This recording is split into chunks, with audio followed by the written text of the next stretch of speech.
cher de leur peau. Yasmine Abdel-Fadel. Et là, ils sont en pleine traversée du désert. Je pense pas qu'on peut s'attendre à ce que demain soir, on se couche et on dit « Ouf! » Emmanuel Latraverse. Bien que le gouvernement maintient que pour l'instant, on n'en est pas là. La rencontre, Abdel-Fadel, Latraverse.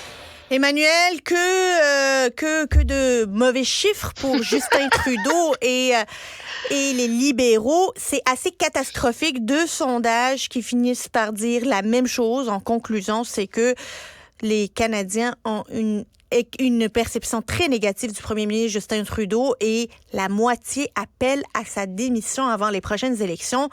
Il n'y a rien de quoi se réjouir, là. Non, je pense qu'on va pouvoir décrire la période août à décembre 2023 de M. Trudeau, l'automne perdu. Parce que c'est ce qui est fascinant qu'on regarde. Il y a eu 2 sondages de publiés aujourd'hui. Un de Abacus, qui est vraiment davantage sur les intentions de vote, sondage plus traditionnel. Un de Léger sur les perceptions à l'égard de M. Trudeau. Puis qu'on met les 2 ensemble, mais finalement, on a un portrait pas mal concret. Ce qui est évident, c'est si on repart en août dernier, tu sais, quand il y a eu comme « Oh mon Dieu », les conservateurs sont à 40 « ça va mal », bouton de panique, réunion du Conseil des ministres, du caucus, on allait revenir, tu sais, au pain, le beurre, le logement, toucher le monde, on allait se reconcentrer, le gouvernement. Ça n'a eu aucun impact.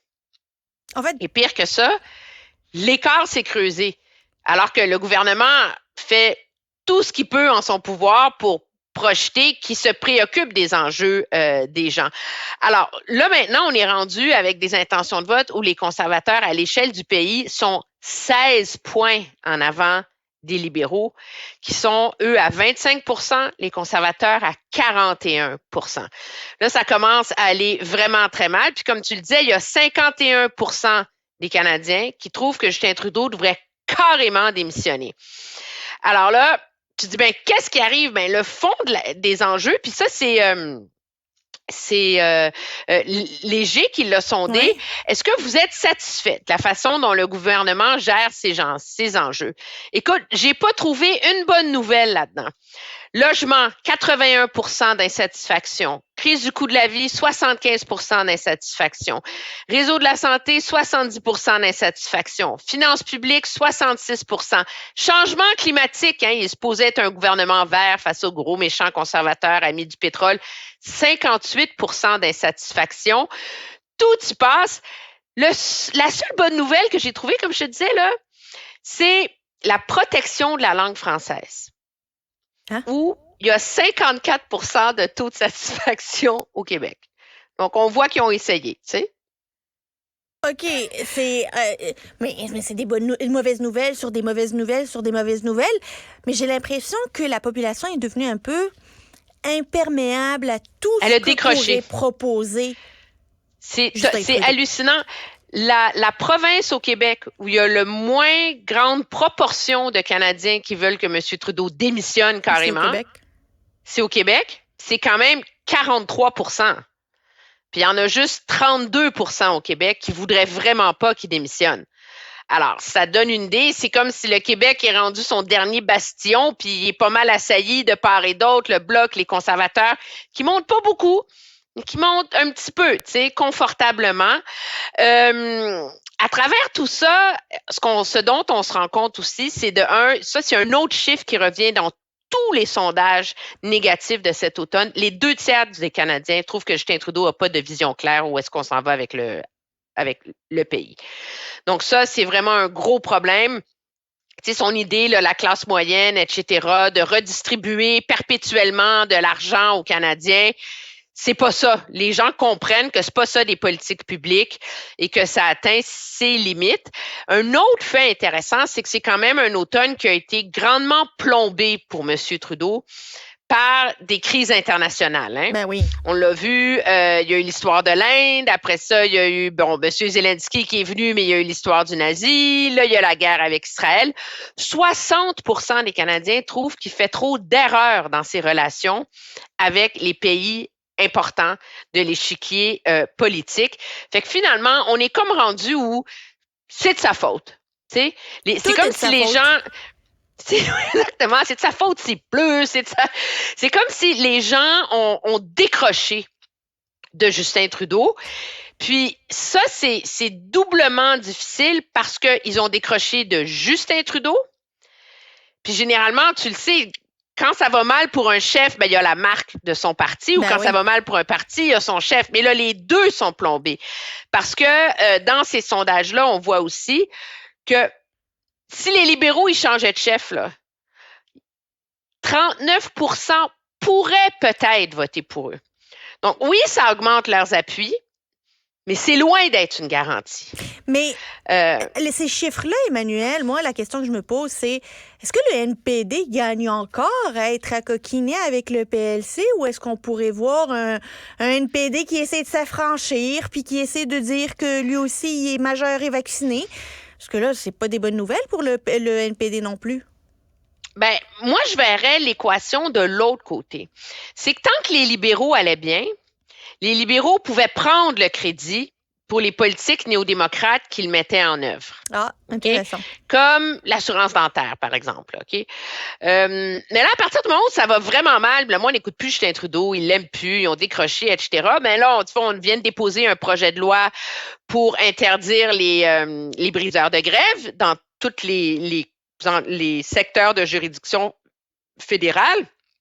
Mais là, dans un contexte comme ça, M. Singh a davantage d'ascendants pour revendiquer le crédit de ces victoires-là. Moi, je pense que je commence à me demander si M. Singh, lui, va pas cette année d'être dans cette belle entente-là, entre guillemets, parce que le moment va venir où pour lui, ça va être plus avantageux de cesser d'appuyer M. Trudeau, pas par mesure défensive, mais davantage par mesure offensive, parce que ce qu'on comprend aussi, c'est que la plus grande vulnérabilité des néo-démocrates, c'est toujours que c'est la technique de l'épouvantail. Hein? Donc, les conservateurs vont gagner, puis là, ça permet aux libéraux, dans les derniers jours de la campagne, d'aller chercher un 2%, puis d'aller voler des électeurs néo-démocrates. Mais ce qu'on sent, c'est qu'il y a une part de plus en plus solide de l'électorat néo-démocrate qui, en ce moment, dit même si Pierre Poilievre veut gagner, nous, on va rester au bercail.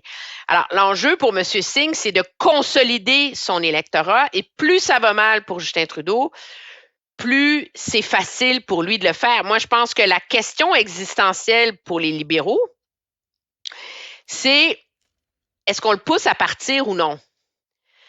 Puis ça, il n'y a pas de réponse simple à ça non plus dans les intentions de vote. Mais on voit Mark Carney qui commence à s'activer de plus en plus. Il y a plein de rumeurs qui tournent. Il y a aussi Mélanie Joly où on dit qu'elle est très active, très dynamique sur le terrain, fait plein de rencontres. J'ai l'impression qu'il y a bien du monde qui commence déjà à préparer l'après-Trudeau, là. Oui, il y a beaucoup de monde qui s'active et le fait qu'il s'active, c'est révélateur parce que l'emprise de M. Trudeau est telle sur son parti que jamais personne n'a osé faire ça. On n'était pas sous M. Trudeau dans un contexte comme celui des années chrétiens où il y avait plusieurs candidats qui préparaient leurs éventuelles courses au leadership. Il y avait John Manley, il y avait Alan Rock, il y avait Sheila Copps, etc. Là, on n'est vraiment pas là-dedans, mais là, on le sait, on l'entend, on le voit. Donc, les François-Philippe Champagne, les Mélanie Joly, Anita Anand aussi, tu sais, qui a été comme tassée au Conseil du Trésor parce qu'elle en est trop large, et le fameux nom de Mark Carney. Le problème qu'il y a, moi, je pense, avec les candidats à l'interne, autour de la table du Conseil des ministres, c'est que Mélanie Joly, ça allait plutôt bien de ses affaires. Je te dirais que la guerre au Proche-Orient en ce moment fait très, très, très mal à sa cote au sein du Parti libéral pour espérer remporter. Parce que le problème de la position du gouvernement Trudeau en ce moment, et la sienne en particulier, c'est qu'à essayer de plaire à tout le monde et d'épargner la chèvre et le chou, elle fâche tout le monde. Par fâcher tout le monde. Et c'est un peu le problème en vérité où à vouloir apaiser les choses, le gouvernement Trudeau finalement en ce moment semble davantage être en train de polariser et d'agacer généralement toutes les partis en présence au Canada qui ont une opinion là-dessus. François-Philippe Champagne, nous, est-ce qu'il y a l'ascendant au Canada anglais pour pouvoir espérer gagner? C'est pas clair.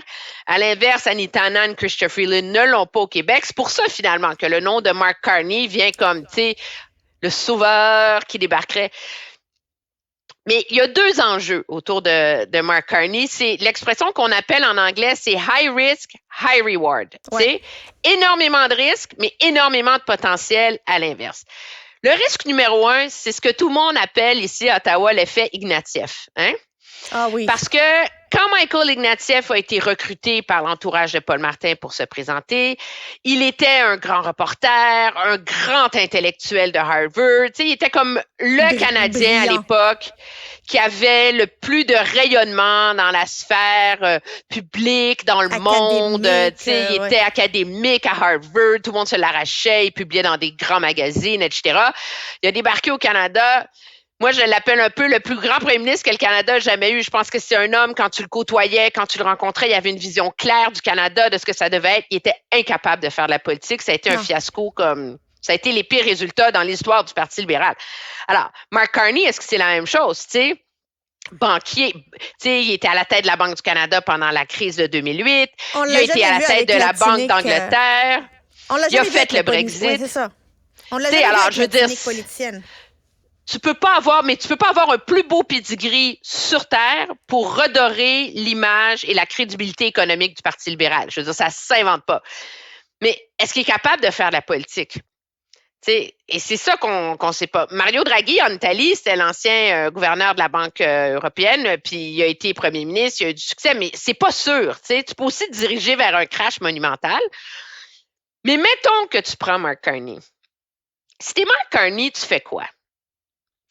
Tu veux que Justin Trudeau démissionne tout de suite pour gagner une course à la direction et essayer de gagner un 4e mandat libéral au risque de perdre?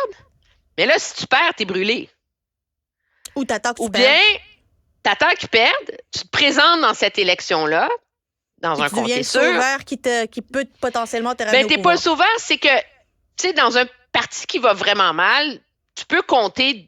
Tu as droit à 2 élections, tu sais. C'est ça. Sauf au PLQ, semble-t-il. Là, mais... Alors, si tu te présentes dès la prochaine, mais tu brûles une chance de perdre. Alors que reconstruire le Parti libéral, moi, je pense que ça va prendre énormément de temps parce que M. Trudeau, c'est pas le Parti libéral, c'est le parti de Justin Trudeau maintenant. Ouais.